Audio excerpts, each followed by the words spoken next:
Et coucou, c'est Mathilde, et Loïc. psychologue scientifique au micro du podcast Le Militant Psy, Le Militant Psy, c'est le podcast qui lit dans tes pensées et qui répond aux questions que tu ne t'étais jamais posées au regard de la société. au travers d'histoires de vie, d'expériences ou de paroles de pros, en solo, en duo, avec des invités. On te donne rendez-vous chaque mercredi pour déconstruire et nuancer les a priori sur la santé mentale, la psychologie, mais aussi toutes ses dérives. On te souhaite une bonne écoute. Une très bonne écoute.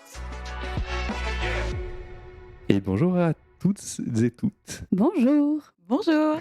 On est très content de vous retrouver à trois aujourd'hui pour revenir en fait, comment on pourrait appeler ça ? En fait, c'était un peu l'idée de revenir à la base de la santé mentale. Et quoi de mieux pour revenir à la base de la santé mentale que de venir aux enfants, de parler des enfants aujourd'hui. Dont on parle souvent déjà, mais pas assez Oui, en on fait. ne focus pas sur eux. En fait, l'idée de cet épisode, c'est de nous mettre au chômage à la fin, parce qu'on va pouvoir régler tous les problèmes de la société qui Grâce à Cassandra. qui engendrent notre enfance et notre vie adulte. Donc en fait, dans l'idée, c'est toujours de garder ce principe que notre santé mentale se construit. Si on ne commence pas bien de base, ça peut avoir des difficultés et des répercussions pour après. C'est pour ça qu'aujourd'hui, on accueille avec grand plaisir Cassandra. Honneur. Ouais. Authenticité. Hello. Est-ce que déjà, tu serais OK de te présenter ? Oui, donc je m'appelle Cassandra Janel, j'ai 31 ans et je travaille dans la petite enfance via une micro-crèche que j'ai créée du coup en 2021 et qui accueille de jeunes enfants entre 6 mois et 3 ans, voilà, jusqu'à l'entrée à l'école. Et il y a peu de temps, tu avais aussi un restaurant. Et j'avais aussi un restaurant, Oui. voilà, qui n'a rien à voir avec les enfants. Voilà. Mais, Mais non, mais si, mais parce qu'elle a créé plein de projets, je trouve ça cool qu'il faut le dire. C'est Donc, vrai. tout. Et donc, du coup, effectivement, tu as entrepris ce projet-là et tu offres, du coup, en fait, une façon de garder les enfants différente de ce que je pense que les gens peuvent connaître. Oui, en fait, quand on cherche un moyen de garde pour son enfant, il y a trois choses qui existent. C'est les micro-crèches, donc c'est ce que j'ai décidé de créer du coup. C'est une collectivité, mais d'une petite taille, où les enfants sont accueillis tous ensemble d'âge mélangé. Et ils sont accompagnés par des professionnels de la petite enfance, donc des personnes qui sont diplômées. Ensuite, il y a l'assistante maternelle. Elle, c'est une personne qui va accueillir des enfants à son domicile. C'est des petits groupes, donc c'est pas une collectivité.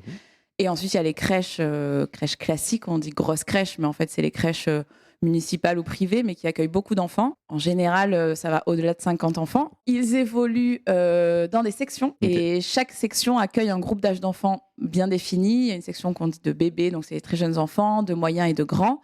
Et ils vont évoluer pendant leurs 3 premières années de vie dans ces différents espaces. C'est quoi qui t'a donné envie de créer une micro-crèche ? Alors, ce qui m'a donné envie, c'est que je suis devenue maman. Et donc, le sujet de la petite enfance est devenu un sujet majeur dans ma vie.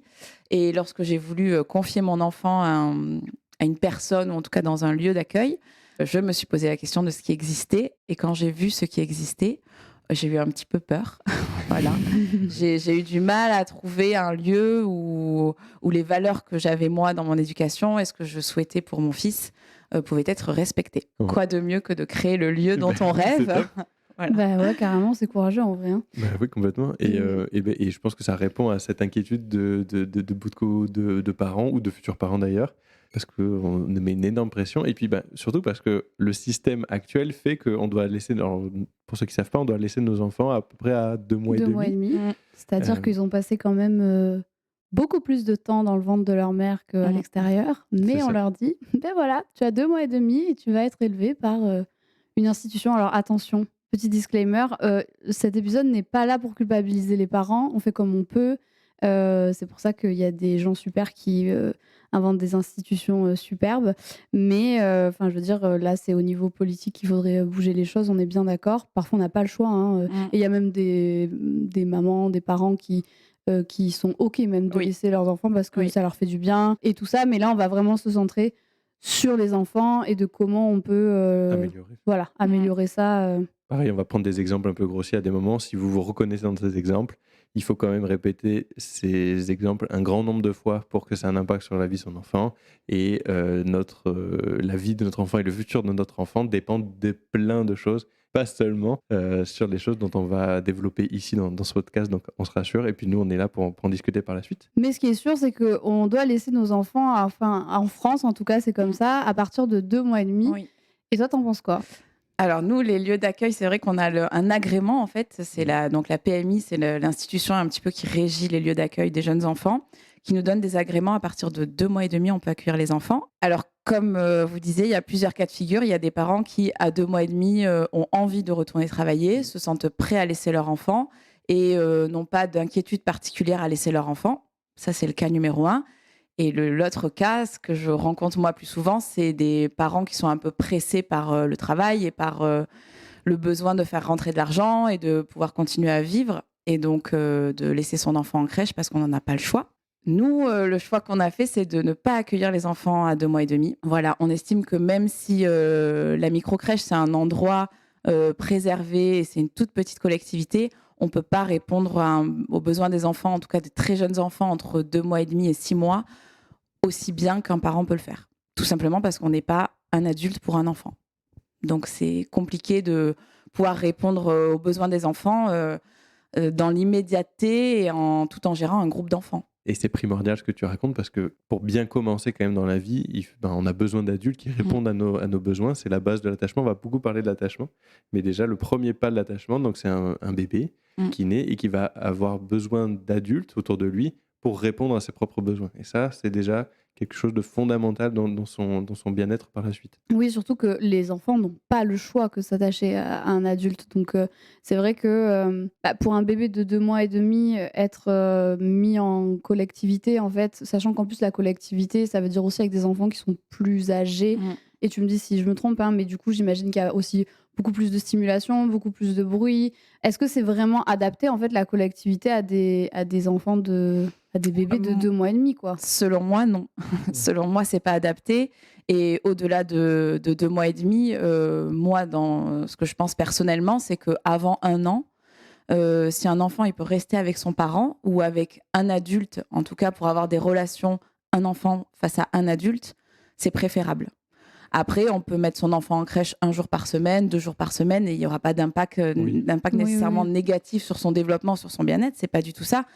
Mais en tout cas, avant 1 an, qu'un enfant passe 50 heures par semaine en collectivité avec d'autres personnes que ses parents, et surtout en étant obligé de partager l'adulte qui est son référent en crèche, pour moi, ça n'apporte rien à l'enfant. Après, ça a des bénéfices pour les parents, et c'est pas non plus à négliger, parce qu'on sait bien qu'un parent qui est épanoui et qui vit une vie qui lui correspond et qui peut se réaliser dans sa vie professionnelle, ça sera aussi un parent qui sera plus apaisé pour s'occuper de son enfant.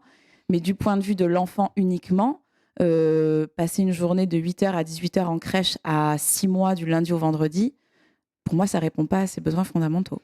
En fait, ça, c'est que l'idée, c'est même pas de dire ne faites pas garder vos enfants. L'idée, c'est juste de dire qu'en fait, à un moment donné, il faut prendre en compte le contexte et les besoins des parents, mais que à l'heure actuelle, on a un système français qui certes nous pousse à avoir des enfants, hein. On parle de réarmement démographique depuis peu de temps là. Donc c'est faites des enfants, mais ne vous en occupez pas. C'est-à-dire que on nous pousse en fait à faire élever limite nos enfants par des institutions, quoi. Ouais, c'est ça. C'est le temps que les enfants passent en crèche, en fait, il est hyper important. Et aux yeux des parents qui connaissent pas les crèches, les micro-crèches, etc., ils peuvent avoir un regard un peu édulcoré sur ce que c'est une journée en crèche, parce que souvent, c'est des endroits qui sont assez cocons, qui sont remplis de jeux, qui sont à hauteur d'enfant, parce qu'on a beaucoup de matériel qui sont à hauteur d'enfant. Mais en fait, il ne faut pas oublier qu'un enfant qui vit une journée de crèche, c'est comparable à un adulte qui vit une journée de bureau. Et en fait, demander à un enfant de 4 ou 5 mois de faire du 8h-18h, c'est-à-dire 10 heures par jour, 5 jours par semaine, même un adulte, en fait, on ne le demanderait pas. Légalement, en fait, ça fait plus de 35 heures. Et on a l'impression que parce que c'est un environnement d'enfants, etc., c'est cool et l'enfant, il s'amuse, etc. Alors oui, il y a des moments où il s'amuse, mais il y a aussi énormément de moments où il prend sur lui, où il doit partager. En fait, il ne peut pas avoir la tranquillité et la sérénité qu'il a quand il est à son domicile. En crèche, c'est pas possible, en fait. C'est pas un lieu qui est fait pour ça. Et tu as dit une phrase en off au départ et qui je trouvais très juste, c'est que finalement les politiques familiales, elles sont pas basées sur les besoins de l'enfant, mais plus sur les besoins de la société. Ça pose un certain nombre de soucis. Qu'est-ce que tu vois comme différence, toi, dans ce que tu as créé par rapport à ce qui existe en fait de manière classique aussi? Alors déjà, c'est le nombre d'enfants accueillis. Là, actuellement, ce qu'on sait, c'est que pour des jeunes enfants, être plus de 10-15 enfants dans une même pièce, ça devient difficilement supportable pour l'enfant. Donc nous, là, en micro-crèche, les agréments qu'on a, c'est maximum 12 enfants. Okay. Donc déjà, on ne dépasse pas ce nombre-là, ce qui permet quand même d'avoir, nous, en taux d'encadrement, en fait, on est 4 adultes pour accompagner 12 enfants au maximum. les taux d'encadrement obligatoires au niveau national, c'est une adulte pour 6 enfants. Je dis une adulte parce qu'on a peu d'hommes, mais une adulte pour 6, ça voudrait dire que C'est là, énorme. légalement, on pourrait être 2 pour gérer un groupe de 12. Ça, pour moi, c'est de l'ordre de la maltraitance, et pour l'adulte et pour l'enfant. Mais légalement, on pourrait, en fait. Mais surtout que, en fait, toi, dans ta crèche, c'est des multiniveaux, donc Oui. j'imagine que les grands ont Aussi. les grands restent des bébés, hein, parce Ouais, qu'on ouais, va bien jusqu'à sûr. 3 ans, quoi, Ouais. mais, Faut pas oublier, mais ouais. j'imagine que le niveau d'autonomie d'un enfant de 3 ans n'est bien pas le même sûr. qu'un enfant de 6 mois, on est d'accord. Mais ne serait-ce que, je sais pas, moi je me dis, Ça va mais toi, quand t'es seule avec ton enfant, Ouais. t'es là en mode, alors attendez un petit peu, je n'arrive pas à manger, je n'arrive pas à me nourrir, Ouais. je n'arrive pas. Comment Ouais. Après, font-elles là, c'est des professionnels, donc elles sont Ouais. aussi formées. Elles ont un regard qui est différent. C'est pas leur enfant. Il y a plein de choses qui se jouent à la maison et qui se jouent pas du tout à la crèche. Mais toujours est-il que si, par exemple, je prends des exemples de crèches plus conventionnelles où c'est des groupes qui sont de bébés ou de moyens, même si c'est une professionnelle pour 5 enfants, comment on peut rassurer 5 enfants en même temps dans les bras, parce que c'est des jeunes enfants qui se déplacent pas. Nous, par exemple, on utilise des outils de portage quand il y a besoin, que les enfants ont besoin de contact. On peut pas avoir plus d'un enfant, en fait, dans une écharpe ou dans un porte-bébé. Au moment du repas, comment on peut faire manger 5 enfants en même temps? On imagine forcément qu'il y en a un qui mange, il y en a 4 qui essayent de gérer leur frustration et en fait qui sont en train de pleurer, quoi. On peut pas faire autrement. Alors que, comme tu dis, quand on a des âges mixés, on peut faire manger un bébé en premier, par exemple, parce qu'il a une petite capacité d'attente et que voilà, le besoin il doit être réglé tout de suite. Et puis des plus grands, on peut les faire tenir avec un jeu. Puis après, ils vont passer à table, ils seront tous ensemble à table, ils pourront tous manger ensemble. Ils ont un peu plus d'autonomie. Ils ont un peu plus d'autonomie. En plus, ils prennent plaisir à ça aussi. Donc, ils se jouent des choses Oui, puis différentes. ils communiquent davantage. Ils communiquent. En plus, Enfin, il y a plein de choses qu'on peut mettre en place avec des plus grands. Mais c'est vrai qu'avec des enfants de 2 mois et demi, 3 mois, quand c'est midi dans une crèche plus classique, l'adulte peut pas s'imaginer en fait le bruit qu'il y a, la tension qu'il y a, la frustration qu'il y a. Et même pour les professionnels, l'impuissance en fait, des professionnels. dur, quoi. C'est vraiment des environnements qui sont hyper stressants pour les pros et pour les enfants. Mais en fait, on parle des crèches avec les enfants, mais c'est pareil dans en fait le système de santé, le système social de façon générale en France, il est. Je pense que c'est difficile pour les usagers et pour les professionnels en fait qui travaillent là-dedans, parce que j'imagine que même quand tu es de bonne volonté et que tu as envie d'accompagner les enfants dans leurs besoins, d'être respectueuse, etc., en fait, il y a des conditions des fois de travail, j'imagine, qui sont hyper délétères même pour les professionnels. Complètement. Et déjà que quand le travail auprès des enfants est fait dans des structures qui donnent les moyens aux équipes de pouvoir mettre en place des choses pour que tout le monde se sente bien et qu'on puisse travailler dans de bonnes conditions, déjà, c'est un travail qui est colossal. En fait. Interagir avec des enfants de moins de 3 ans toute la journée, dans tous leurs besoins, dans toutes leurs frustrations, dans tout l'accompagnement de la découverte des émotions, etc. Déjà, pour un adulte formé et qui a les moyens de travailler comme il le faut, c'est épuisant, même si c'est génial aussi. Alors, quand on n'a pas les moyens et qu'on a une direction ou des collectivités ou un groupe qui, lui, ne perçoit pas tout ça, ça mène à l'épuisement professionnel. Il n'y a pas de plaisir là-dedans. Oui, c'est ça ce que j'allais dire. Est-ce que là, si je reprends ton exemple de dire, du coup, il y en a 2 pour combien? 2 pour 12. 2 pour 12, c'est énorme. Il y a eu le scandale dans les EHPAD il n'y a pas longtemps, là, avec, où il y avait des réflexions vraiment financières et du coup qui étaient délétères pour les usagers. J'imagine que pour les crèches, on pourrait créer ce même scandale aussi. Il y a un rapport qui est sorti il n'y a pas longtemps. Il y a un rapport qui est sorti. Mais... Alors, ça a fait scandale, en tout cas, dans le milieu de la petite enfance, on va dire. C'est des choses qui ont été lues par les parents, notamment. Il y a aussi des parents qui se sont questionnés de savoir, nous, par exemple, on a pu nous demander sur tel point comment on fonctionnait. Des parents qui, d'un coup, ont eu besoin d'avoir des réponses à leurs questions. Donc, on a pu leur fournir et ça a, au contraire, engagé des discussions qui étaient intéressantes. Après, du moment en fait qu'on prend soin de personnes vulnérables et dépendantes, malheureusement, il y a de la dérive. Ouais. Et on peut voir des crèches où aujourd'hui, il y a des temps, par exemple, pour changer une couche, ils ont estimé des temps de 4 à 5 minutes. Et en fait, ça doit aller vite. Et il faut que tous les enfants puissent être changés en un minimum de temps par un minimum d'adultes. Donc ça existe aussi malheureusement dans les crèches, que ce soit du public ou du privé en fait.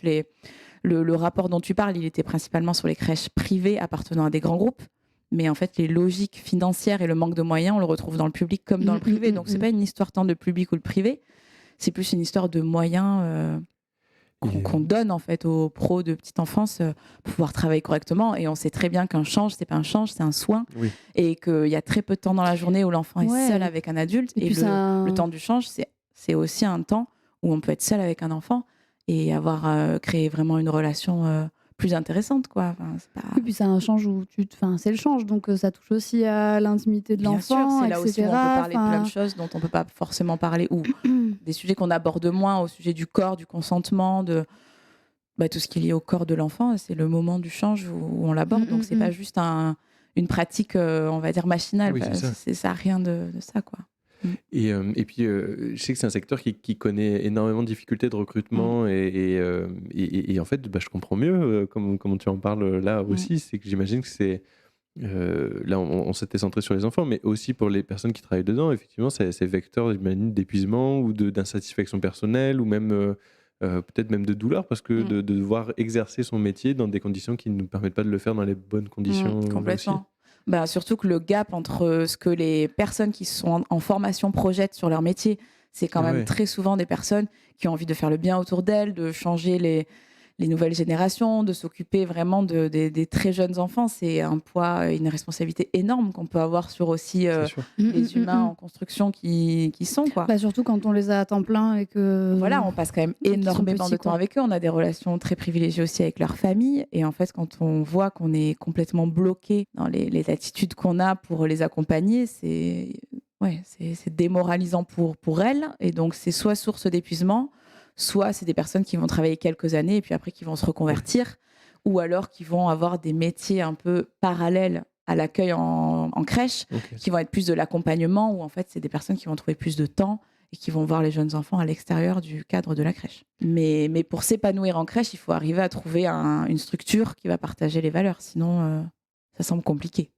Et du coup, comment t'as monté toi ton projet, comment t'as fait en fait, parce que y a quand même cette image où en fait, en gros, est-ce qu'avec le système qu'on a actuellement, c'est possible du coup d'avoir des institutions bienveillantes en fait et qui respectent les enfants, parce qu'en gros, c'est quand même ça serait sympa au vu du système et au vu des contraintes, parce que bon, en fait, ça reste, il y a des contraintes financières, il y a, comme tout, de toute façon, c'est les entreprises. Mais est-ce que du coup, qu'est-ce qui est possible, qu'est-ce qui est envisageable à ce niveau-là, quoi? Alors, c'est possible, puisque je l'ai fait, donc c'est sûr que c'est possible.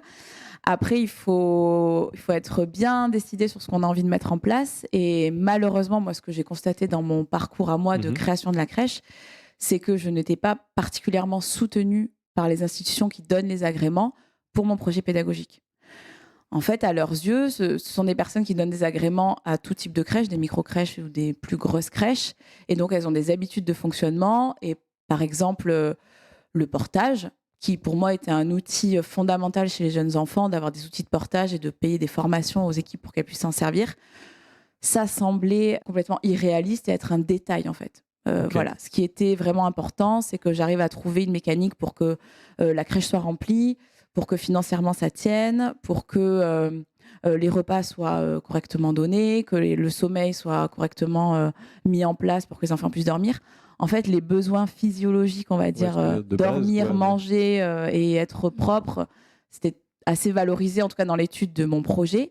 En revanche, tout ce qui est autour, qui pour moi était le plus important, puisqu'en fait, j'ai créé la structure pour l'autour, ça intéressait très peu les autorités qui donnent les agréments. Donc, moi, j'étais très enthousiaste à l'idée de proposer quelque chose d'un peu alternatif. Et ça a intéressé que très peu, en fait. En fait, c'est très centré sur les besoins physio, mais les besoins affectifs très peu. De l'enfant, on les oublie total, quoi. C'est vraiment...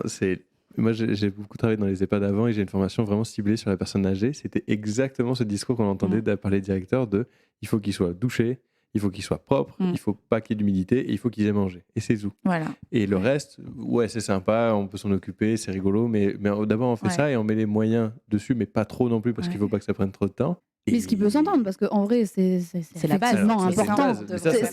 Mais pour moi, ça ne devrait même pas être discuté. Quoi. Je veux dire, ça, c'est le truc de base. Et après, qu'est-ce que tu fais autour Voilà, de c'est ça? ça. Parce que Ça devrait être le forfait. C'est ça devrait être le truc de. Voilà, c'est le truc logique, quoi. peu importe quand vous Carrément. confierez votre enfant, Bah oui. effectivement, Bah, moi, ça c'est devrait même fait, pas être noté, en fait, Oui, c'est ça. notifié. Genre, il faut le Complètement. laver, il faut le. Oui, Ouais, Ça, ouais. bah, c'est- ok. Mais même en termes de sécurité, par exemple, ils sont extrêmement pointueux sur la sécurité des locaux. Donc, ce qui est normal, hein. Il ne faut pas Oui. qu'un enfant soit dans un local qui le mette en danger ou avec des meubles inadaptés à son âge. Mais la sécurité, c'était vraiment la sécurité physique. L'autre dimension de la sécurité, ça, Oui. c'était annexe, quoi. Parce Après, que- voilà, vous gérez avec votre équipe de façon à ce que les enfants se sentent bien, mais bon, ça vous verrez sur le tas. Mais Oui, en parce fait, qu'à quel non, moment c'est ça, tu es nous, qu'on pleinement en réfléchit le plus. sécurité quand tu as une adulte pour 6 enfants, c'est ça? Ouais. Oui, tu as intérêt à avoir des locaux sécures. Ouais, Donc, mais ah bah oui. effectivement, je Oui, dans ce confirme cadre-là, oui. qu'il vaut mieux que tes locaux Ouais. soient sécures parce qu'a priori, ton attention, elle peut pas se Ouais. diriger sur 6 enfants en même temps. C'est pas Tout à possible. fait. Nous, par exemple, on avait présenté aussi la partie sur l'allaitement, parce que la partie alimentation de l'enfant, elle est importante Ouais. dans le cadre de la création d'un projet. Donc ça, ils y sont attentifs. Sur la partie mise en place du repas, comment on donne les repas et tout. Et moi, l'allaitement maternel, pour un enfant de 6 mois qui arrive en crèche, je sais qu'il peut être toujours présent et qu'on va tout faire pour qu'il reste. Et donc, j'avais fait toute une partie de présentation sur c'était quoi le projet autour de l'allaitement. Et ça, vraiment, je sentais bien que... Mais ça, c'est les familles, en fait. C'est intime aux familles, c'est pas un sujet qui regarde la crèche. Alors que pour moi, il fallait vraiment que ça soit intégré dans l'accueil des familles, que l'allaitement puisse perdurer. Bah, parce surtout que déjà on sait que la reprise du travail pour les Oui. femmes qui veulent allaiter, c'est un des premiers facteurs d'arrêt de l'allaitement en fait parce que tirer son lait, puis surtout les besoins de téter d'un enfant de 2 mois et demi, on va même pas en parler parce que voilà quoi.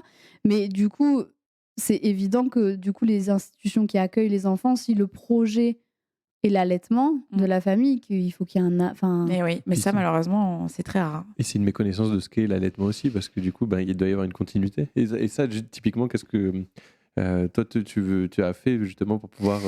Alors nous, mettre ces choses-là on a mis en place des protocoles où les mamans peuvent tirer leur lait Ok. et nous ramener leur lait dans des conditions d'hygiène et de maintien de température optimale avec des pains de glace, etc. Et on propose aussi aux mamans qui travaillent ou qui habitent pas loin de venir allaiter à la crèche. Donc ça, pour nous, pareil, ça semblait assez logique. Si maman est en télétravail à 500 mètres de la crèche, elle va pas tirer son lait, en fait. Oui. Pourquoi lui mettre cette charge en plus? Mais ça, je sais que j'avais eu des objections là-dessus en disant mais comment vous allez gérer des parents qui rentrent dans la crèche, qui ressortent, ça va être compliqué. C'est juste que ça s'organise, mais du moment que le parent est motivé et que c'est surtout sur lui que repose la charge, en fait, de se déplacer pour venir allaiter. Nous, on fait pas grand-chose, mis à part lui ouvrir la porte, quoi. Il y a vraiment cette croyance aussi qu'une fois que l'enfant est déposé, le parent il doit disparaître, quoi. Il doit plus exister. Ça, comment tu as géré ça aussi? Parce que j'imagine que c'est des choses qu'on a dû te. Alors, par rapport au questionner fait que les parents rentrent dans la crèche, oui. Alors, nous, ça faisait aussi partie de notre projet que les parents, quand ils amènent leur enfant à la crèche, puissent se séparer dans le temps qui leur semble juste, sans tomber non plus sur des parents qui resteraient à la crèche Oui. toute toute la la journée. matinée, qui penseraient que la crèche est un lieu d'accueil par Oui, enfant. mettre un C'est pas cadre, ça. effectivement, Voilà. ouais. Il y a quand même un cadre avec un moment où il faut se séparer. Mais c'est vrai que le côté, j'arrive à la crèche et j'ai 2 minutes pour déposer mon enfant, je le fais passer par-dessus la barrière et je m'en vais. Nous, ça nous semblait pas être constructif dans la confiance que les parents allaient nous accorder et donc que l'enfant allait aussi pouvoir nous accorder. Donc on invite les parents à rentrer dans la crèche et à prendre possession des lieux, surtout quand c'est le début de l'accueil de l'enfant. Voilà, il y a la confiance qui n'est pas encore complètement créée entre la bien sûr. famille et nous, donc ça permet aux familles de pouvoir rentrer, de pouvoir discuter un peu avec l'adulte qui accueille l'enfant et de pouvoir prendre le temps et quand c'est le bon moment de pouvoir se séparer. Voilà, ce qui facilite en fait simplement la séparation. Et il y a aussi comme tout, il y a des contre-exemples, il y a des parents ou des enfants où plus ça dure, plus l'anxiété peut monter, l'angoisse du parent qui va partir. Et donc, il vaut mieux que ça se passe vite. Ça, on le sait. Tout le monde est au courant, mais voilà, on a le choix. Et tu permets, Le principal, c'est d'avoir le choix. de répondre aux besoins et Ouais. à la personnalité de l'enfant. Ouais. Et ça, donc, si on reprend l'exemple de l'attachement dont on parlait au tout départ, donc pour vous resituer, donc l'attachement, c'est le petit enfant qui a besoin de l'adulte, et l'adulte va répondre à ses besoins, il va se créer un lien d'attachement entre les deux, et plus c'est renforcé, mieux c'est. Et ça, il faut un certain nombre de temps quand même pour bien l'établir. L'attachement se fait vraiment. Je m'attache à quelqu'un parce que je m'occupe de lui ou qu'il s'occupe de moi. Voilà. Dans la relation parent-enfant, l'adulte s'occupe de l'enfant, l'enfant reçoit les soins et s'attache à l'adulte qui s'occupe de lui.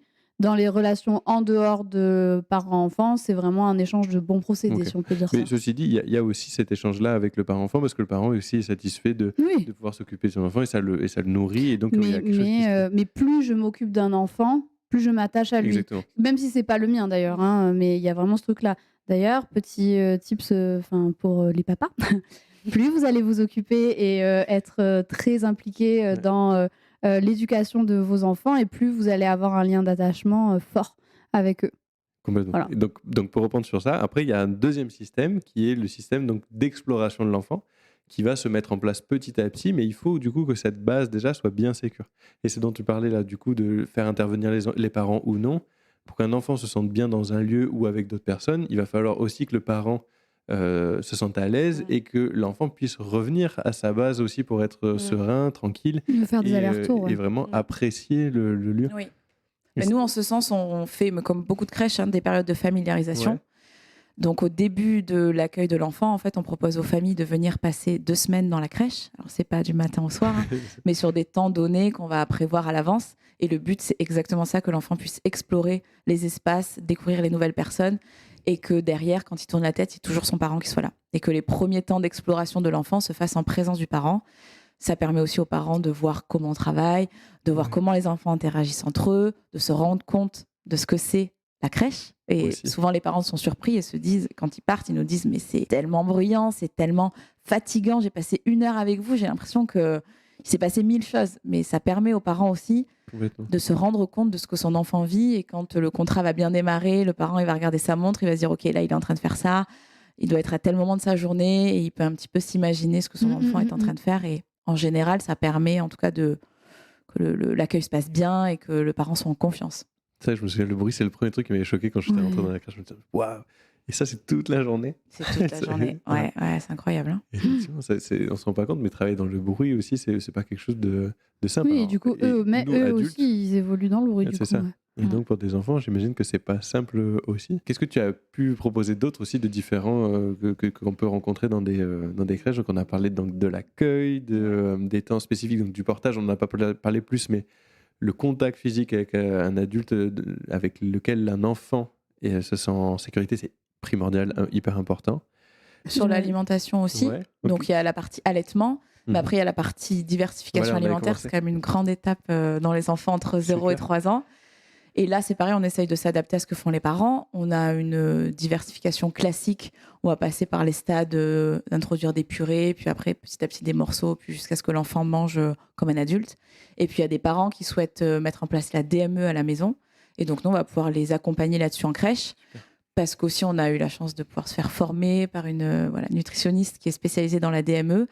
Donc, diversification menée par l'enfant. Ouais, la diversification menée par l'enfant, ce qui permet aux enfants de découvrir l'alimentation par des morceaux directement et de ne pas passer par ces différentes textures et de commencer directement avec des morceaux et surtout en laissant l'autonomie de l'enfant. Oui. Voilà, en veillant à ce que l'enfant découvre un peu les sensations de satiété, puisse découvrir les textures avec ses mains, puisse étaler la nourriture sur tout son corps s'il le souhaite, en tout cas sur sa peau, sur son visage. C'est voilà, des shampoings à la carotte. Voilà, et en fait que l'adulte se positionne plus en soutien de l'enfant qui est en train d'expérimenter plutôt que dans l'adulte qui nourrit l'enfant. Voilà, on va laisser l'enfant en fait assez autonome. Le choix. En fait, vous êtes un peu la continuité de ce qui est fait à la maison, quoi. Dans certaines maisons, oui. C'est pas quelque chose que tous les parents partagent, mais en tout cas, nous, on est de par ce projet pédagogique-là, on attire aussi forcément des parents qui partagent nos valeurs, et donc des parents à qui ça parle, cette proposition d'autonomie, ce soutien vers les explorations, etc. On a beaucoup de familles qui sont assez alignées là-dedans. Et ça, rien que par exemple, j'imagine, s'il n'y a pas un personnel déjà formé, OK avec l'idée, renseigné, et assez présent, c'est des choses malheureusement qu'on ne peut pas proposer, j'imagine, dans des structures. Les repas en crèche, on va dire dans les crèches, quand je dis classique, c'est les crèches telles qu'on se les imagine, c'est 10 dernières années, le fonctionnement traditionnel d'une crèche. C'est 5-6 enfants de moins d'1 an qui sont à une table en forme de U avec un adulte qui donne cuillère par cuillère à chaque enfant à tour de rôle. Donc l'enfant attend que l'enfant avant lui ait mangé sa cuillère pour manger la sienne. Puis une fois que tout le monde a fini, on passe au dessert et les enfants sont nourris comme à la chaîne en fait. Ouais. Ça, c'est un repas classique quand on est une adulte pour nourrir entre guillemets 5 ou 6 enfants, mais on ne peut pas faire autrement. Mais ce qui est logique en fait, oui, dans les conditions actuelles. En fait, c'est adapté aux moyens qu'elles ont. Donc il y a pas. Mais même pour elles, j'imagine que le sens, Quel sens tu as? On est sur l'alimentation, le besoin physiologique, ils ont faim, on les fait manger. On peut pas en fait rechercher plus loin que juste combler ce besoin-là de j'ai faim, je mange, quoi. Et encore une fois, si vous avez des enfants dans ce genre de structure, si vous êtes professionnel dans ce genre de structure, vous n'êtes pas responsable de ce genre de choses. Non, et c'est clairement. le but de ce podcast, c'est aussi de parler de l'importance que les politiques se mobilisent aussi pour avoir des vraies réflexions Bien et des sûr. vrais projets autour de la petite enfance. Et des Oui, moyens surtout gardes. que si c'est possible dans un système tel que le nôtre, imaginez ce qu'on peut faire dans un système qui est favorisant de ça, quoi. Mais je trouve ça fou qu'en connaissance de la théorie de l'attachement, des choses, parce que la théorie de l'attachement, on la connaît depuis Oui. moult années. Hein. Oui, ça Enfin, fait je veux très dire, je longtemps. ne sais pas de quand ça date. Pas faire comme si. Je sais juste que c'est Bowlby qui l'a théorisé. John, Sacred John. Mais du coup, on l'a. Un psychanalyste qui a fait et qui a montré et prouvé ses Oui, thérapies et qui a fait un truc très bien. vous voyez. disons-le. C'est ce qu'on gardera de la psychanalyse, de la théorie de l'attachement. Mais qui a été prouvé. Oui, voilà, c'est ça. Donc super. Et du coup, on sait de ce dont on a besoin. Et t'as l'impression qu'ils ont fait. Alors, comment foirer l'attachement de nos futurs adultes? Ouais. En fait, le problème, c'est que les personnes qui s'intéressent aux théories de l'attachement, qui s'intéressent aux besoins des enfants, c'est celles qui sont sur le terrain, souvent. Oui. Et les personnes qui prennent les décisions, notamment sur les crèches, les groupes ou les crèches publiques, en fait, elles sont tellement éloignées du terrain. Et elles sont dans un bureau et leurs seuls indicateurs, en fait, c'est des chiffres, c'est des fonctionnements, c'est des... Je sais même pas si elles ont connaissance, en fait, de toutes les conséquences de leurs décisions. Ouais. C'est ça, en fait, c'est qu'il y a eu c'est tellement éloigné, c'est tellement géré par des services. Les attributions de budget, par exemple, dans les collectivités, etc. Il n'y a pas de professionnels de la petite enfance et il n'y a pas de psy ou d'expert en théorie de l'attachement qui va juger si le budget alloué à cette crèche va être suffisant pour pouvoir avoir un lien sécurisant pour l'enfant. Après, quand tu vois les éducations qui sont... Enfin, alors, même si ça bouge, les éducations traditionnelles qu'on fait encore majoritairement en France, ça va pas non plus dans ce sens-là. Et il y a quand même aussi une vieille croyance qui, pour le coup, elle est plutôt... en lien avec toute la psychanalyse qu'on a eue en France, etc., qui dit que l'enfant, il ne faut pas qu'il s'attache trop. Moi, j'ai travaillé dans le service de protection de l'enfance. Enfin, j'ai travaillé. Qui suis-je pour dire ça? J'ai fait un stage dans le service de la protection de l'enfance en Master 1. Et j'étais choquée par ce truc de non, mais il ne faut pas qu'il s'attache trop. Mais pourquoi, en fait? On parle d'enfants, du coup, placés. Le système, le système de la protection de l'enfance, qui est aussi un système où ça va pas du tout, quoi. Et où, c'était le cas d'une petite fille qui était mise avec une famille d'accueil. Et on sentait qu'il y avait un lien qui se créait, en fait, entre la femme qui s'occupait de cette petite fille et cette petite fille. Et ils ont changé, en fait, cette petite fille de famille. Parce que, et l'argument, c'était... Non, mais là, en fait, il y a trop d'affect, il s'attache trop. Mais c'est le principe, en fait. C'est hyper important que cette petite fille s'attache, c'est un bébé. Hein. Et en fait, s'il y avait de l'attachement, c'est parce qu'elle s'en occupait. Et donc, en fait, c'est au-delà du fait que ce soit hyper naturel, c'était hyper essentiel. Et donc, il y a cette vieille tradition aussi encore de les enfants, faut pas qu'ils s'attachent trop. Et donc, si tu pars de cette croyance-là, je peux comprendre que le besoin affectif, derrière, il n'est pas primordial. Parce que si on part du principe que non, mais les enfants, ils sont pas là pour qu'on s'attache à eux. Donc, après, je sais même pas si ça va aussi loin que ça. C'est que moi, l'impression que j'en ai, en tout cas dans les personnes décisionnaires, c'est juste que la crèche, c'est pas vraiment important, quoi. Ils sont tout petits, c'est pas l'école, ils sont pas là pour apprendre. C'est pas obligatoire. Donc vraiment, la crèche, c'est un espèce d'entre-deux qui est une période de transition où il faut bien s'occuper des enfants parce que les parents travaillent, mais ça n'a pas tant d'importance que ça. Et ils sont là, ils sont gardés, en fait. C'est la garderie. Oui, en fait, oui, ça, c'est juste pour que les parents retournent au travail, quoi. Voilà, mais c'est vrai qu'il n'y a pas de conscience de tout ce qui se joue dans cet âge de 0-3 ans, qui est un âge... tellement fondamental, même si tout ne se joue pas là. On parle mais quand même des bonnes bases entre 0 et 3 ans, ça assure que la suite, elle a des bases solides, quoi. Et de pas valoriser ce temps-là et de penser que c'est juste de la garderie ou plutôt qu'ils soient tout seuls chez eux, on va les mettre dans une crèche. Ça paraît irréel, mais c'est la vraie vie. Et comme la phrase, du coup, ce qui ne te tue pas ne te rend plus fort, et vraiment à jeter à la poubelle, justement, pour toute cette prise en charge affective, tout ça, qu'est-ce que tu as réussi à mettre en place, toi, pour les enfants, justement, dans ta structure? Alors nous, c'est vraiment du quotidien, parce que quand on les a sur une journée, il y a pas vraiment il y a plein de choses qui sont mises en place, mais ça va être dans l'accompagnement, principalement de leurs émotions.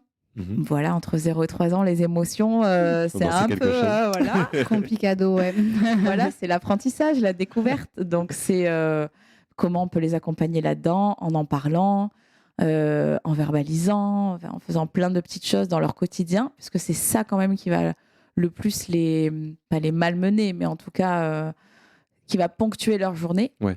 Parce que, en fait, un enfant, il arrive le matin, il se met sur un jeu, 2 secondes après, il y a un enfant qui vient, qui lui arrache le jeu. Et ça, c'est constant. Donc, il faut quand même arriver à vivre avec ça, parce que le but, c'est pas que l'enfant soit en souffrance toute la journée. Oui.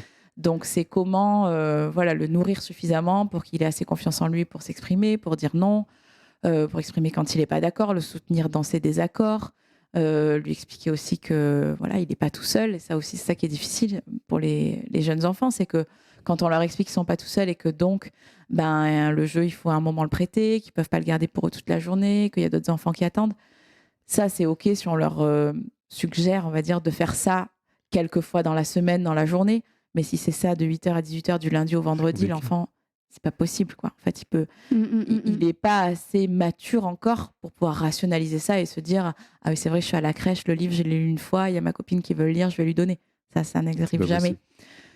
Donc voilà, ils prennent beaucoup sur eux. Nous, on est aussi là pour évidemment les rassurer, les câliner, les accompagner dans le sommeil, dans tous les temps de la journée. Et puis après, en grandissant, dans toutes les nouvelles acquisitions, que ce soit la continence, que ce soit l'alimentation en autonomie, toutes les choses incroyables qu'ils vont acquérir en 3 ans, ils vont faire un bond tellement énorme que tous les jours, il y a des défis, quoi. Pour vous donner des exemples, parce qu'on connaît un peu de près ta crèche, oui, on voit des professionnels qui endorment des petits bébés à bras, qui prennent le temps de rester à côté d'eux pour les engager vers le sommeil, qui leur expliquent, qui signent, qui apprennent aussi pour communiquer, qui essaient de trouver des solutions pour mieux communiquer depuis le début jusqu'à la fin. Donc c'est aussi ça, répondre aux besoins de l'enfant, c'est se placer à leur hauteur et essayer de trouver, de mettre des stratégies en place pour répondre à tous leurs besoins. Tout à fait. Et nous aussi, là où on accorde une importance à dire que la crèche, c'est pas l'école. Oui, et que nous, notre rôle, c'est pas du tout les apprentissages, en tout cas tout ce qui est de l'ordre de l'apprentissage scolaire, que nous, on est juste là pour les accompagner dans ce qu'ils sont, pour devenir des enfants, on va dire, sécures et épanouis, en tout cas dans ce qu'on peut. Mais on n'est pas du tout là pour leur apprendre à faire des jolis dessins, à faire des cadeaux à fête des mères. Voilà, tout ça, c'est pas du tout des choses que nous, on valorise. Par contre, un enfant qui arrive à s'exprimer, à dire non quand il n'est pas d'accord, ou à se lever de table parce qu'il a plus faim, ou au contraire, à nous demander à boire alors qu'il a à peine 18 mois parce qu'il sait signer qu'il a soif, ça, pour nous, c'est notre rôle. Voilà, on se place que là-dessus, d'ailleurs, pas du tout sur... Oui, sur un axe éducatif. Ça pourrait être. Je sais qu'il y a des crèches, par exemple, qui commencent l'apprentissage de la politesse, tout ça. Nous, on n'est vraiment pas du tout dans ce registre-là. Mais du coup, j'entends quand même que vous arrivez à poser un cadre bienveillant. Oui. Où il n'y a pas de violence, en fait. Non. Oui. Alors ça, oui, c'est sûr que. Je suis dans tes contrats. C'est écrit, c'est écrit dans le règlement de fonctionnement. Non, mais c'est écrit dans les contrats. Ouais. Les violences dites, non éducatives, en tout cas, sont vraiment bannies de la crèche. Moi, dans le recrutement, je pense que c'est la base, en fait. Pour donner un exemple, c'est quoi qui est banni, du coup C'est quoi qui est banni il y a tellement de choses, de forcer un enfant qui n'a pas faim à manger. Banni. De forcer un enfant qui ne veut pas changer sa couche parce que c'est le moment et que j'ai 5 minutes, banni. Immobiliser un enfant dans son lit alors qu'il n'a pas sommeil, dans un lit à barreaux, imaginons, et lui dire qu'il s'endort tout seul parce que c'est l'heure de dormir. C'est pas possible. Il n'y a pas de lit à barreaux, ça aussi. Il n'y a pas de lit à barreaux. Oui, tout est à hauteur d'enfants, en fait. Oui, pour qu'ils puissent être assez libres dans leurs déplacements. Ou même un truc qui pourrait paraître moins... de l'ordre de la violence, mais tout simplement imposer à un enfant de faire une activité.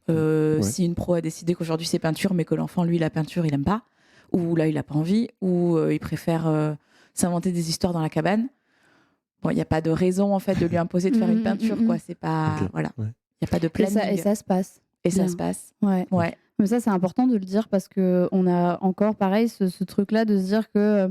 Alors déjà, avec un one-to-one avec un enfant, il y a toujours ce rapport de force de l'adulte sur l'enfant, avec des relations quand même très horizontales, très verticales, pardon, excusez-moi.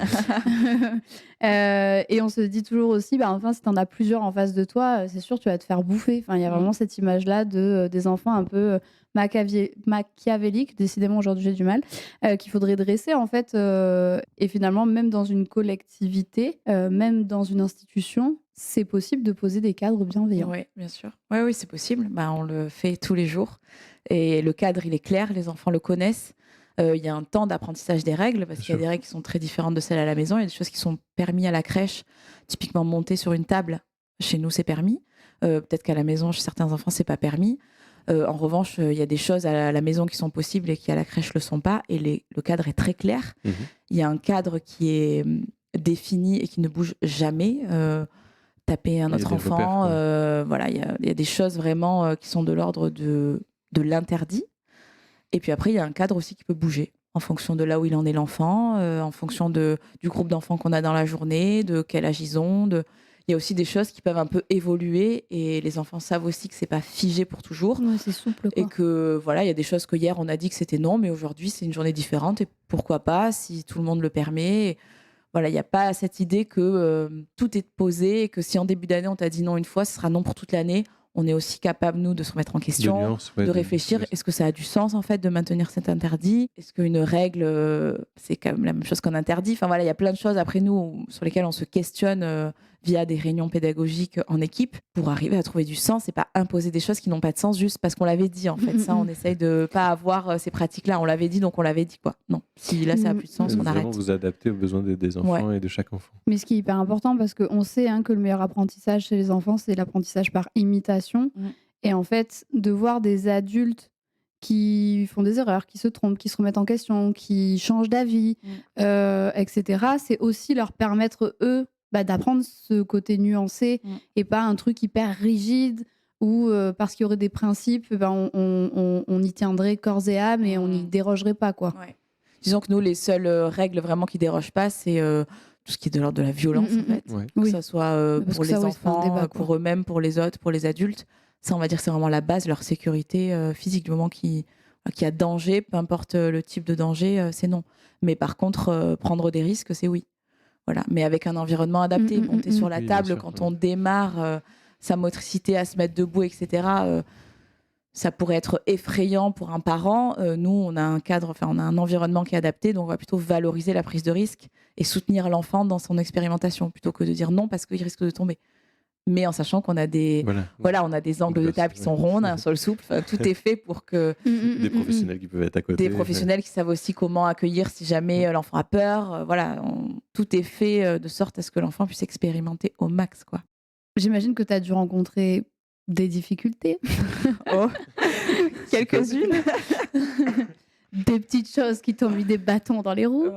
Est-ce que Théo que t'en parlais ? Oui, après c'est beaucoup lié quand même au lieu que j'ai choisi. Donc c'est pas vraiment quelque chose que tout le monde peut rencontrer. Mais quand même, ce qu'on peut dire de manière générale, c'est qu'il y a besoin de places en crèche. Selon moi, il y a besoin de crèches qui répondent mieux aux besoins des enfants.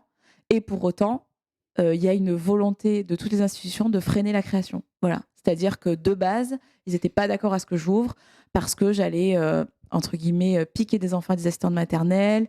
Il n'y aurait pas assez de demandes, je ne pourrais pas remplir la crèche. Et puis, il y a déjà des crèches publiques, donc je ne vois pas pourquoi vous voudrez vous installer ici. Enfin, il y avait vraiment la recherche de contre-arguments pour faire tomber le projet à l'eau. Et quand je parle avec d'autres porteurs de projets, souvent, c'est des gens qui sont découragés par les institutions, alors qu'il y a un besoin. C'est ça qui est assez étonnant. Alors après, il y a une grande peur qu'il y ait des micro-crèches qui se montent, comme c'est privé, qu'il y ait un fonctionnement qui soit... Voilà, il y a aussi très peu de moyens dans le contrôle des micro-crèches, à savoir que c'est la PMI qui fait des contrôles et ils nous contrôlent au mieux une fois par an. Donc ça veut dire que ça laisse quand même beaucoup de place pour qu'il y ait des pratiques pas toujours top qui soient mises en place et ils ont peu de moyens pour contrôler. Donc ils sont aussi très frileux à donner des agréments. Donc tout ça peut se comprendre en fait. Manque de moyens. Donc on a peur, donc on freine les projets, mais à la fois on a besoin de place. Mais c'est un peu un non-sens tout ça. Mais en tout cas, moi dans mon projet qui sortait selon elles un peu des clous, elles étaient très très très frileuses de me laisser aller au bout de mon projet parce qu'elles avaient très peur derrière qu'il y ait des répercussions négatives, des parents s'en plaignent potentiellement, que les contrôles soit les résultats soient mauvais, etc. Ce qui n'est pas du tout le cas. Mais c'est vrai que j'avais vraiment l'impression qu'elles n'avaient pas envie que ce lieu existe. Au vu de ce que tu racontes, c'est compréhensible et aussi si tu dis qu'on peut pas, si on ne contrôle qu'une fois par an, c'est sûr que. Et au mieux, il y a des crèches, ça fait 3 ans qu'elles n'ont pas été contrôlées. Ça me paraît fou. Ouais, donc il y a quand même une très grande responsabilité à l'équipe parce que manque de moyens et que la PMI qui fait ces contrôles-là, il y a peu de personnes qui veulent y travailler parce que c'est aussi des boulots qui sont peu rémunérés et qui sont aussi fatigants. Voilà. Donc, un ensemble de choses, manque de moyens globalement qui fait que tout le milieu et tout l'environnement autour de la petite enfance peine à faire les choses correctement, quoi. Si on le prend de manière globale, c'est ça en fait. Comme les entreprises appellent leurs salariés à revenir très vite, on doit laisser nos enfants. Et nos enfants, comme il n'y a pas de moyens et pas de moyens de garde, c'est une galère. Donc, et en plus, derrière, en plus de ça, peut pas tout contrôler. Plus l'enfant est petit, plus il y a besoin de gens. Complètement. C'est-à-dire que on prend vraiment pas les trucs dans le bon ordre, quoi, parce que déjà des parents épanouis parce qu'ils peuvent vivre leur parentalité, c'est aussi des travailleurs épanouis, parce qu'on peut aussi le faire dans l'autre sens, parce que y a aussi des parents qui sont pas hyper alignés avec le fait de laisser leur bébé à 2 mois et demi, qui retournent au taf, mais qui du coup ont qu'une envie, c'est de rentrer chez eux pour retrouver leur bébé, en fait. Ça, c'est pas des salariés ou c'est pas des travailleurs en tout cas qui auront le même sens dans leur travail alors qu'ils viennent de devenir parents, quoi. Et puis, un enfant de 2 mois et demi n'a pas les mêmes besoins qu'un enfant de 2 ans. Donc, ça veut dire que même ça ne mobilise pas les professionnels de la même façon. Donc, en fait, il n'y aurait même pas forcément besoin de plus de place, etc. Au contraire, si on mettait l'âge de l'entrée à la crèche beaucoup plus tard, quoi. Ça serait la meilleure des solutions. Mais ça veut dire changer complètement aussi le système. Ouais, le système de travail, le système de...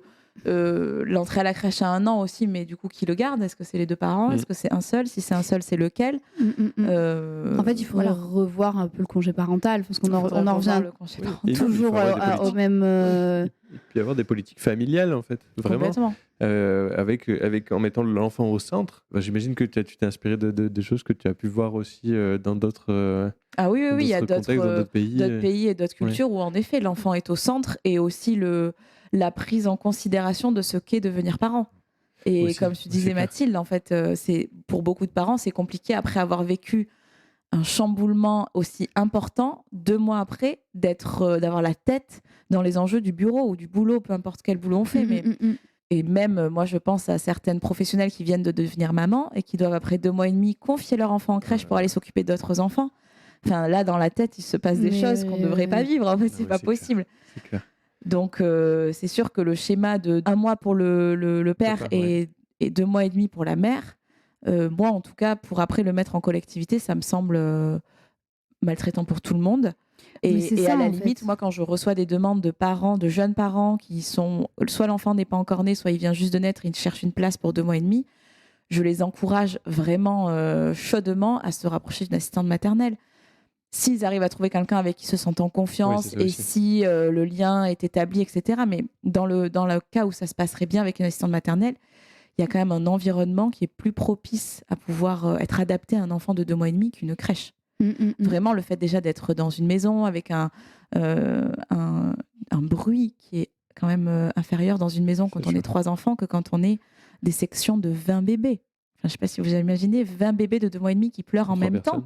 Non, j'imagine pas. Personne n'a envie d'être dans cet univers-là et le bébé non plus et ses parents non plus. Enfin, je veux dire, c'est comme vous disiez, c'est pas du tout le parent qui met son enfant dans une section de 20 bébés qui est en faute. Vraiment pas. Ah non, clairement pas. Et après, il y a aussi tout le côté socialisation. Il y a aussi beaucoup de parents qui cherchent ça à travers la crèche. Oui.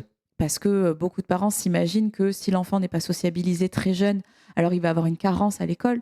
Ça, c'est des choses qui ont été étudiées et il n'y a pas de lien, en fait. Il n'y a pas de lien entre le tempérament de l'enfant et son côté social et le fait qu'il ait été en crèche. Il y a des enfants qui ont été en crèche de 2 mois et demi à 3 ans pour qui l'école, c'est très dur et qui ont des difficultés dans le lien social ou qui ont juste des tempéraments plus solitaires et qui s'épanouissent plus en étant seuls ou en petits groupes. Et à contrario, des enfants qui n'ont jamais été en crèche et qui arrivent à 3 ans à l'école et tout va bien et ils s'éclatent et ils ont plein d'amis et ils ont des liens sociaux qui sont hyper sains. Ça n'a pas de lien, en fait. Oui, surtout que dans le développement, en fait, de 0 à 3 ans, l'enfant est quand même très auto-centré. Complètement. Il est entré sur lui et les autres sont quand même en majorité, même s'il y a des exceptions, plutôt quelque chose qui les embête dans leur journée. Je pense que si vous demandez à tous les enfants là à la crèche, est-ce que tu voudrais passer ta journée que avec Cassandra dans la crèche, il y en a beaucoup qui diraient ah ben oui, comme ça on pourrait faire que des jeux toutes les... Voilà, beaucoup. Le fait qu'il y ait beaucoup d'enfants et qu'il faille partager les adultes avec les autres enfants, c'est un effort. Voilà. Oui, forcément. C'est pas comme nous, adultes, où on pourrait se dire c'est sympa quand même le boulot, on a plein de collègues, on peut avoir des discussions et tout. Ils en sont pas là. Mais non, mais même au niveau, enfin, je veux dire, de toute façon, dans leur développement, c'est pas le moment. Non, en c'est fait. pas le moment. Ils ont tellement d'acquisitions à faire et de choses à découvrir que leur intérêt, il n'est pas du tout tourné vers l'autre. Il est tourné vers comment mes propres besoins vont pouvoir être entendus et répondus, quoi. Donc finalement, en fait, une des solutions qui pourrait permettre ça serait vraiment une volonté politique de mettre l'enfant au centre et les familles au centre pour pouvoir laisser les personnes choisir déjà, comme tu le permets, et après de penser la petite enfance dans un système global. L'enfance, pas que la petite. Oui, et en plus, oui, tout court. Parce qu'en fait, les 3 premières années, il n'y a pas d'école, donc c'est soit le parent qui garde l'enfant, soit la famille, soit un mode d'accueil. Mais après, de la même façon, pour moi, un enfant à 3 ans qui rentre à l'école, en fait, entre 2 ans et demi, je suis à la crèche et 2 ans, 3/4, je suis à l'école. Il ne s'est pas passé un chamboulement de ouf dans sa vie, ni dans son développement. Donc, c'est pas parce qu'il rentre à l'école que d'un coup, il peut aller à la garderie de 7h30 jusqu'à 18h le soir et qu'il est assez mature pour... En fait, le problème est un peu le même. Pour moi, tant qu'on est en responsabilité d'enfants qui sont pas indépendants, en tout cas qui ont besoin de leurs parents pour se nourrir, se rassurer, enfin tous leurs besoins, on va dire, de base, il faut que le parent soit disponible. Moi, j'imagine que tant que l'enfant n'est pas globalement... il faut qu'il ait les ressources d'être disponible. Voilà, il faut qu'il ait les ressources d'être disponible jusqu'à ce que l'enfant n'entre pas... si moi, je devais faire un âge approximatif au collège, il faudrait que les parents puissent organiser leur vie professionnelle autour des plannings de l'école, en fait. Parce que... Et que l'école se réadapte aussi au niveau des horaires. Et que l'école se réadapte. Parce que pareil, on a calqué les horaires du système scolaire aux horaires des travailleurs. En fait, c'est que tout est pris à l'envers, quoi. C'est-à-dire que la base de la société, c'est le travail. Oui, c'est ça. Et tout se construit autour. Donc, d'abord, il faut travailler. Après, si tu veux, tu peux avoir des enfants, mais dans la rigueur où tu reviens au travail, enfin, dans la limite où tu reviens au travail. Et quand tu reviens au travail, il faut que tu travailles comme si tu n'avais pas fait d'enfant. Donc, il y a un moment, les personnes lésées, c'est les enfants, en fait. Celles qui... de toute façon, c'est les plus grands discriminés de notre société. Je veux dire, même dans les espaces publics, il n'y a rien pour les enfants. Oui, complètement. Et avec ce que tu dresses là, et puis ce dont on a pu parler, tout ça, c'est normal qu'il y ait des chutes de la natalité. C'est des vraies questions à se poser, et il y a des conditions. Si tu veux faire bien et si tu veux être au top pour ton enfant, là, actuellement, la société ne te le permet pas pleinement. Complètement. En tout cas, c'est-à-dire qu'il y a pour certaines femmes, alors je pense qu'il y a des femmes qui ne veulent pas d'enfants parce qu'elles n'ont juste pas envie d'en avoir, et c'est hyper OK. Il y a des femmes aussi qui sont dans un système où elles voient l'implication des hommes dans la parentalité et elles se disent mais moi en fait, j'ai pas envie d'avoir à ma charge seule aussi toute l'éducation de mon enfant, et ça se comprend. Et il y a aussi le côté, en fait aujourd'hui en tant que femme, on te demande vraiment de choisir. C'est des choix perpétuels entre ta vie de famille ou ta carrière. Et puis si tu as une vie de famille et que tu as envie de faire bien les choses, accroche-toi. En France, après, accroche-toi. Oui. Non, mais ça, c'est clair. Après, je pense que c'est quand même aussi important de préciser, parce que nous, on accueille tout type de famille, et on a aussi des familles pour qui la priorité n'est pas, en tout cas à l'instant T, l'enfant, peu importe l'âge qu'il a. Là, les parents, l'un ou l'autre, sont dans un moment important de leur carrière et ils mettent l'accent là-dessus. Et l'enfant est gardé et ils sont en paix avec ça. Et pour moi, du moment que le parent est en paix avec ça, qu'il a les infos, qu'il est épanoui, qu'il est en conscience quand même de ses choix, il sait aussi ce que ça induit pour son enfant, il se rend compte de ce que c'est la crèche, etc. Mais il est OK avec ça. Moi, j'ai aucun problème. Mais la majorité des parents, c'est pas quand même ça qu'on retrouve, et c'est quand même des choix qui peuvent vivre comme une injustice. Complètement. Oui, voilà, puis en fait, c'est plutôt pour ces parents-là, en fait, que c'est important, je trouve, de se battre et de faire entendre leurs revendications. Complètement. Et puis ce que tu décris là, c'est que, en fait, dans l'idéal, ce serait que juste on ait le choix. Aujourd'hui, on n'a pas le choix. Et même que pour les parents qui aient envie de laisser leur enfant, par exemple, à 2 mois et demi, parce qu'effectivement, a priori, l'accent doit être mis sur la carrière. Et comme tu disais tout à l'heure, il vaut mieux un parent qui s'investit dans son travail, qui est épanoui, plutôt qu'un parent qui garde son enfant à contre-cœur, ce serait contre-productif. Mais du coup, que même pour ces parents-là, quand ils mettent leurs enfants en institution, que derrière, il y a des institutions qui tiennent la route et qui soit pas maltraitante envers les enfants. En fait, oui, parce que sinon, ça serait de nouveau les parents et l'enfant qui seraient victimes de ça. Oui. Puisque l'enfant serait dans un contexte pas adapté à son besoin, quoi. En fait, il faudrait qu'on ait le choix, quoi, tout simplement. Et que quand on fait ce choix-là, qu'on soit sûr que derrière, il n'y ait pas de problème, quoi. Je vous le redis encore, je fais des petits points comme ça, on se rassure. Il faut un ensemble de choses aussi pour qu'un enfant se sente pas bien. Oui. Les parents eux-mêmes ont finalement peu d'impact sur le devenir aussi de l'enfant, même s'ils jouent un rôle. Il n'y a pas que ça qui va jouer sur son devenir. Tout peut se rattraper par la suite. Tu aurais quoi comme conseil s'il y a des crèches qui justement se posaient un peu la question ou des gens qui voudraient monter des projets comme ça, qu'est-ce qu'il faudrait mettre au centre et à la base de tout ça, voilà, qu'est-ce que tu pourrais, ou même sur des crèches qui ont peu de moyens, mais qu'est-ce qu'ils peuvent mettre à disposition des enfants pour favoriser tout ça? Est-ce que tu as dû renoncer à des choses aussi? Alors renoncer, non, je crois pas. Je crois que le projet initial que j'ai tapé là sur l'ordi avant même que ça sorte, tout juste sorti de ma tête, je crois qu'il est assez égal à ce qu'on a aujourd'hui. Donc ça, c'est plutôt très cool. Je dirais que si c'est une crèche déjà existante pour faire avancer un projet, que ce soit pédagogique ou d'accompagnement de l'enfant, il faut que déjà tout le monde soit aligné dans la crèche. Ouais. Ça, c'est aussi difficile quand on est dans une crèche où les recrutements, par exemple, ne sont pas gérés par la directrice de la crèche, mais est gérés en externe par des services RH, etc. Et donc là, on peut se retrouver avec des profils qui arrivent dans l'équipe et qui ne partagent pas du tout les mêmes valeurs ou la même vision. Et du coup, c'est très compliqué d'avancer vers un objectif commun quand on ne partage pas l'objectif. Donc, je pense que ça, c'est quand même la base, d'avoir la chance d'avoir un niveau de connaissance qui est égal entre les différentes pros. Pour ça, les formations, c'est quand même trop bien. Oui. Après, voilà, encore une fois, faut-il avoir les moyens, faut-il avoir... Je sais que selon les modèles, c'est pas parce que nous, on a envie d'être formés qu'on a cette chance-là. Mais je pense que la formation, quand même, pour avoir des pratiques homogènes et qui vont dans le même sens dans toute l'équipe, c'est la base. Et après, c'est aussi une histoire de moyens, c'est avoir le temps de se remettre en question. Ouais. Nous, par exemple, chaque mois, on fait une réunion pédagogique en équipe. Et après, on va dire toutes les 6 semaines, on a une psychologue qui vient faire de l'analyse de pratique. Ouais, où là aussi, on peut parler de tout ce qui nous interroge, tout ce qui nous questionne, si on se sent un peu à bout de souffle dans l'accompagnement d'un enfant, ou si on se questionne sur comment accueillir mieux une famille, etc. Là, on a aussi un regard extérieur. Mais ça, voilà, c'est des heures supplémentaires pour l'équipe. Il faut pouvoir les rémunérer, il faut avoir un peu de sous pour le faire. Mais moi, je pense que c'est ça aussi qui fait la qualité, c'est d'avoir du temps sans enfant, où on peut parler des pratiques, se parler entre nous, se dire, tu sais, quand tu as fait ça avec tel enfant, moi, j'ai pas trop compris, c'était quoi ton objectif? Enfin, juste avoir un temps de parole où on peut échanger. Ouais. Et le lendemain, on retourne, les enfants arrivent et on est reboosté, en fait. Juste en termes d'énergie, on s'est redit les choses. Parce que on ça va a bien du dans sens. Voilà, on est sûr qu'on va toutes dans le même sens. Et en fait, tout ce qui en découle après dans le quotidien est tellement plus fluide. Et les enfants, ils sentent qu'on est toutes là, trop alignées et trop à fond, on est trop motivés et tout. Et c'est instantané, en fait, que tout roule mieux après. Donc, je dirais que c'est ça, vraiment, la cohésion d'équipe, les profils accordés aux valeurs et le temps, en fait. D'avoir du temps. Quand on travaille, on va dire, une journée de crèche, on démarre à 8h, on finit à 18h la crèche. Franchement, il n'y a pas 5 minutes où il n'y a pas un enfant qui nous sollicite. Donc, on n'a jamais le temps, en fait. C'est pas comme un travail. On est dans un bureau, on a la pause café, on peut retrouver des collègues et tout. Nous, on a des pauses, en fait, quand une part en pause, l'autre revient. Donc, on n'a pas de temps vraiment off où on peut débriefer de choses qui se sont passées. Si on n'a pas de réunion, on est tout le temps avec les enfants et on est tout le temps sollicité. Et évidemment, on n'échange pas de difficultés devant les enfants. C'est pas du tout le lieu de parler au-dessus de la tête des enfants en disant ouais, t'as vu hier, on a galéré. Hein. Non, ça n'existe pas.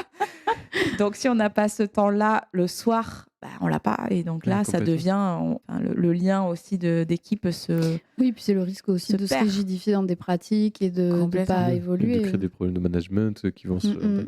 Et ça, du coup, c'est un modèle qui, en plus, financièrement peut fonctionner. Oui. Alors oui, qui peut fonctionner financièrement, qui permet dans mon cas, de rémunérer 6 personnes dans la crèche. Après, ça reste un projet social. Ouais. Donc, si on veut faire une croissance à 4 chiffres et se lever des fonds, c'est pas le bon modèle. La motivation, elle n'est pas là. Mais en tout cas, ça rémunère assez pour que ça soit une activité unique. On va dire, j'ai pas besoin d'avoir d'autres activités à côté. Les personnes qui travaillent avec moi n'ont pas besoin de travailler le week-end ou le soir pour complémenter leur salaire. Pas du tout. C'est des activités qui rémunèrent des personnes pour qu'elles puissent vivre de leur travail. Oui, et en tant que gérante aussi. Ok. Oui. Et ça fait une super belle transition avec ma prochaine question. On est sur le militant psy. Yes. Comme tu peux entendre, il y a le côté militant dedans. Est-ce que c'était vraiment pour toi ta façon de militer, de porter un acte militant Oh oui. Oui, franchement, d'aller un peu à contre-courant de ce qui se fait, de aussi montrer que c'est possible, que ça fonctionne, d'embarquer aussi avec moi des familles, parce qu'on a des familles qui sont totalement alignées, donc le travail de pédagogie, entre guillemets, qu'on peut faire au quotidien, il est facile, parce qu'elles arrivent, elles ont déjà une grande connaissance et elles partagent nos valeurs, mais il y a aussi des familles qui arrivent, qui juste se questionnent et qui ont envie d'essayer de faire différemment et qui repartent après 3 ans et qui ont vu la parentalité d'un autre angle. Et ça a changé pour elles, les enjeux ont changé, la façon de voir leur enfant a changé. Et ça, quoi de mieux qu'une crèche pour s'en rendre compte. Enfin, c'est vraiment concret. Là, c'est pas des bouquins, c'est des familles qu'on accompagne tous les jours, qui nous font part de leurs difficultés, qu'on peut accompagner aussi. Là, c'est pas de la théorie, quoi. On est vraiment dans le dur des galères de parents. Et en fait, leur faire toujours voir les choses d'un autre angle et ne pas aller dans la facilité de l'enfant qui fait des caprices, de l'enfant qui manipule, tout ça. C'est des choses qu'on peut encore entendre, mais toujours de leur faire un pas de côté et de leur dire si jamais juste votre enfant il faisait de son mieux. Quand après le parent, en fait, ça devient dans son réflexe de réflexion de se dire ah là, elle fait de son mieux, mais c'est difficile pour elle. C'est trop bien. Bah ouais. C'est que ça me génère des émotions. Et c'est que ça a fait son chemin et que c'est trop bien. Et même si c'est que les enfants sont très jeunes et c'est un tout petit temps dans leur vie, moi, je crois fort que ça va les marquer quand même et que ça va faire naître quelque chose en eux. Et que même pour l'école, etc., tout ce qu'on parle de leur corps, de leur consentement, de qui ils sont, qui peuvent être qui ils veulent, se déguiser comme ils veulent, toutes ces choses, en fait, ça restera en eux. Bah ouais, je pense. Mais du coup, on peut dire que ta crèche est un facteur protecteur pour la santé mentale des futurs adultes que tu accueilles. On pourrait faire un label. Est-ce que c'est labellisé militant psy Non, mais c'est important en fait. On parle de santé mentale, etc. La santé mentale, ça se construit de la naissance jusqu'à la fin de la vie en fait. Et donc, oui, de 0 à 3 ans, ça compte même énormément. L'attachement, la façon dont vous allez pouvoir vous attacher, ça conditionne aussi la façon dont votre personnalité va se construire. Donc c'est un truc de fou. C'est-à-dire que ton attachement, ton style d'attachement conditionne tes futures relations aux autres et ta personnalité. Donc on est plus que dans quelque chose qui est primordial, c'est essentiel en fait. Et donc c'est aussi avec des projets comme ça que on permet aux enfants de juste leur faire comprendre que l'adulte est fiable, que les relations sans violence, c'est possible, qu'ils peuvent s'attacher à des gens qui vont vraiment les aimer pour qui ils sont, les respecter dans leur individualité. Et ça, c'est hyper protecteur, en fait, pour la façon dont ils vont pouvoir plus tard relationner avec d'autres gens, d'autres adultes, parce qu'ils auront intégré dans leur tête que, quoi qu'il arrive dans ma vie, j'ai des gens fiables sur qui je peux compter. Et quoi qu'il arrive dans ma vie, les relations saines dans lesquelles je suis respectée, ça existe. Et je sais qu'en plus de ça, la violence n'a pas lieu d'être. Mais c'est génial. Et puis la vie se chargera de nous faire avoir des choses compliquées. Oui, la vie se suffit elle-même, en fait. La santé mentale, tout ça. Donc, si on pouvait commencer dans des choses où on se sent bien et où on nous apprend justement à gérer les choses, ça va être quand même un plus.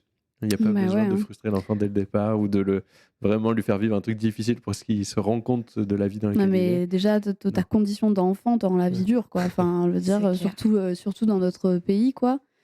Et donc, du coup, le constat est moche, mais le message est hyper porteur d'espoir. Et aussi, il y a de plus en plus de crèches et de projets qui se montent qui partagent les valeurs que je défends. Oui, en plus, ça vraiment, c'est pas une majorité, mais en tout cas, les micro-crèches, il y en a quand même énormément qui se créent.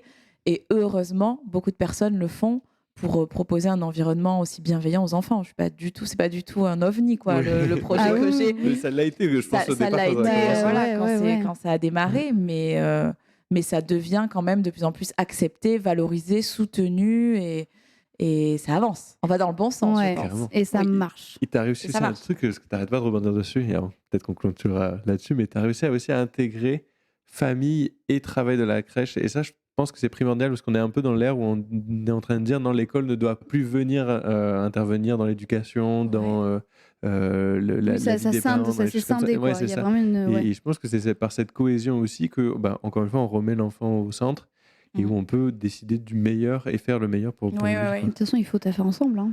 Après, l'école, déjà, le rôle de l'école et les objectifs de l'école sont très différents de ceux de la crèche, mais nous, on parle de coéducation. Et on ne peut pas accompagner un enfant correctement si on n'a pas le partage et la confiance avec les parents. Vraiment, ils sont... déjà, c'est eux qui connaissent le mieux leur enfant, donc c'est eux qui nous donnent toutes les infos clés. Et ça arrive souvent quand on est en difficulté dans l'accompagnement d'un enfant ou qu'on n'arrive pas à trouver des clés ou qu'on se remet en question, qu'on sollicite les parents, qu'on dise bon, comment ça va à la maison, comment ça se passe, comment vous faites, est-ce que vous faites ça, ça marche parce que nous ça marche. Et en fait, on se donne des tips mutuellement et l'enfant le ressent aussi et il sait que la crèche et la famille, on est tous là pour qu'il se sente bien et qu'il y ait une continuité, quoi. Voilà, qu'il y ait une continuité et que oui, c'est pas il y a les parents, il y a la barrière, il y a la crèche. C'est pas du tout ça. Et on fait en sorte de nourrir ce lien pour que l'enfant sente un partenariat entre les familles et nous, quoi, clairement. Écoutez, j'espère que cet épisode vous aura donné envie d'avoir un gros câlin avec votre enfant. Et puis de se dire, ok, qu'est-ce que je peux améliorer ? On va faire un gros câlin à Cassandra. Et puis voilà, de se dire, qu'est-ce que je peux faire déjà ? Même bouger des petites choses. C'est ça, en fait, il faut le réfléchir aussi comme ça. Qu'est-ce que je peux bouger de petit pour me mettre à la hauteur de mon enfant et pour essayer d'aller vers plus de besoins et de répondre mieux à ses besoins. Et de mettre en avant le lien. Enfin, pas forcément, moi en tout cas, c'est ma vision, mais pas forcément dans l'objectif de moi je veux ça pour mon enfant, faire des plans un peu sur les années qui arrivent et tout, même quand ils sont très jeunes. Parfois, on peut entendre des parents qui disent moi je fais ça actuellement parce qu'au moins quand il aura 5 ans, il réagira comme ça pour essayer de moduler un peu. Mais en fait, nous, de ce qu'on observe, ce qui protège le plus les enfants, c'est le lien qu'ils ont. Quoi. Et ça, travailler le lien, c'est tous les jours en fait. Mais cette question de quelle relation vous voulez plus tard avec votre enfant. Je sais que c'est un truc qui me guide. Hein. Moi, avec ma fille, des fois, parce que je pense que des fois, il faut choisir ses combats. Tout n'est pas possible. Il y a des jours pour le faire, il y a des tempéraments pour le faire, il y a des moments, quoi. Il y a des ressources qu'on n'a pas. Et il y a des moments où je me dis, mais quelle relation je veux plus tard avec elle, quoi. Et je sais que ça, c'est un guide précieux de qu'est-ce que vous voulez construire aussi avec vos enfants plus tard. La façon dont le lien se construit, c'est primordial. Et ça, on en aussi, est responsable en tant que parents et nous en tant que pro aussi du lien qu'on entretient avec les enfants, le lien de confiance, tous les liens. Nos enfants ne sont pas responsables de la relation en fait.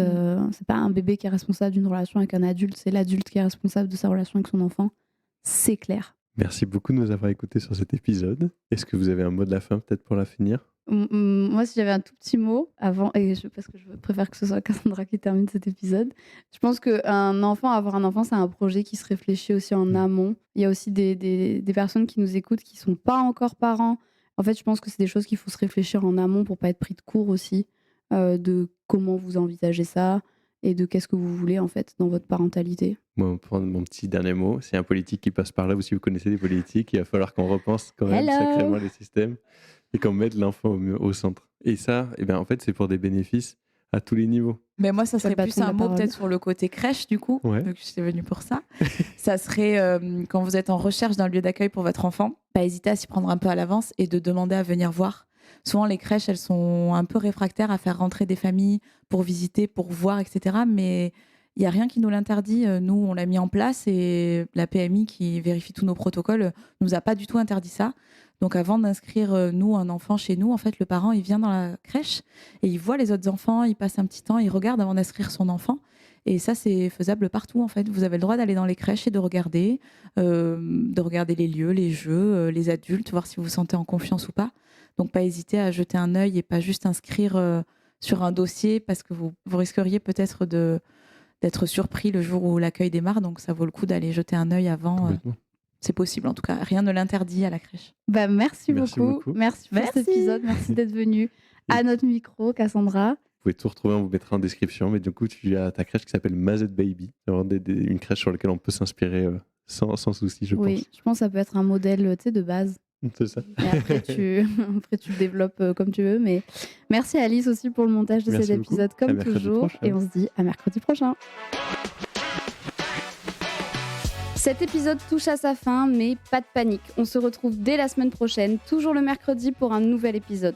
Sache qu'on aura toujours plaisir à lire ton avis ou même tes suggestions. Donc n'hésite surtout pas à t'exprimer.